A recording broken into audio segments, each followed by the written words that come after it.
네, 이번에는요, 그 많은 질문을 해주시는 상시 근로자 수 산정하는 방법에 대해서 좀 간단하게 설명을 드리도록 할게요. 자, 일단 상시 근로자의 이제 정의하고요. 그다음에 포함되는 사람이 누구며, 그다음에 구체적인 계산 방법에 대해서 한번 살펴보도록 하겠습니다. 자, 상시 근로자 수를 이제 왜 알아야 하냐면요. 상시 근로자 수에 따라서 근로기준법 적용 범위가 달라지기 때문이거든요. 많이 달라요. 죄송한데 제가 그 강의 중에 좀 물을 먹더라도 조금만 양해를 해주세요. 자, 일단 보시면요. 상시 근로자라고 하게 되면요. 고용 형태와 무관하게 객관적으로 상시 사용되고 있다고 판단할 수 있는 상태의 근로자. 말이 좀 복잡하죠. 그래서 한마디로 그 대부분의 사람은 다 포함이 된다 이거예요. 형식은 중요하지 않다라는 거거든요. 근데 해당하지 않는 근로자는요. 맨 끝에 세 줄에 나와 있죠. 임원급 직원이라고 되어 있는데 현실적으로는 그 사장님 빼고는 다 들어간다고 보시면 되고요. 그다음 파견 근로자 및 용역 및 외주에서 우리 회사 계정에서 월급이 뱅킹되지 않는 분들은 빼는 거고요. 그다음 가족 사업장 같은 경우 그래서 우리 가족만으로 구성되어 있다 그러면 셀 필요가 없는 거고요. 그냥 가사 사용인 같은 경우도 아직까지는 상시 근로자 수 개념이 없습니다. 그러니까 한마디로 그냥 실무적으로는요. 외부 사람 빼고는 다 들어간다고 보시면 돼요. 자, 그럼 이제 계산 방법은 의외로 분수식으로 간단해요. 뭐냐면 분수가 나와 있는데 일정 기간 내 가동 일수가 나와 있고요. 주중과 주말을 불문합니다. 그리고 일정 기간 내 연 인원수라고 되어 있는데 이게 연 인원이라고 하니까 연간이라고 오해하시는데요. 그 끝에서 두 번째 줄 보면요.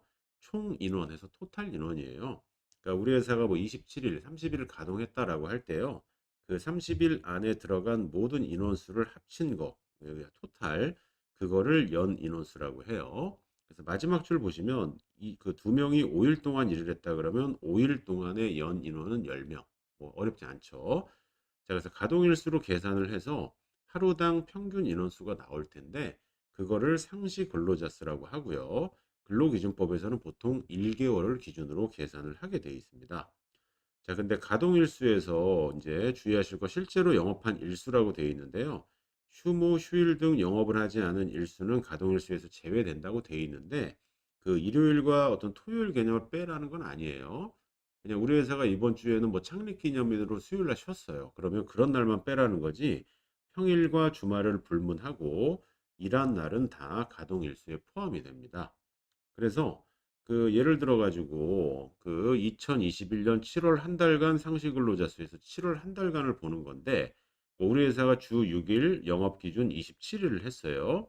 그래서 27일 동안에 그 투입된 인원수의 총량을 구해 봤더니 126명이었어요. 그럼 말 그대로 126을 27로 나누시는 거예요. 자, 그러면은 4.6이 나오잖아요. 그러면 5인 미만 사업장이라고 판단이 되는 거예요. 그러니까 이거는 그 매월 바뀝니다.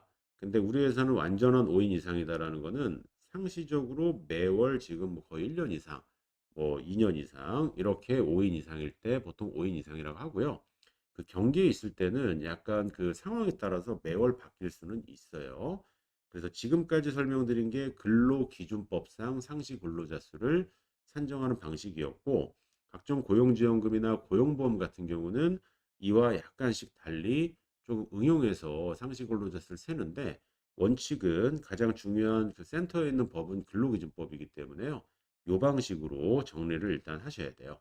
자, 그래서 5명 이상이냐 아니냐는 이렇게 가동 일수분의 연 인원수로 한다. 예, 요거를 이제 기억하시면 되고요. 자, 여기까지가 상시 근로자 수 계산하는 방법이었습니다.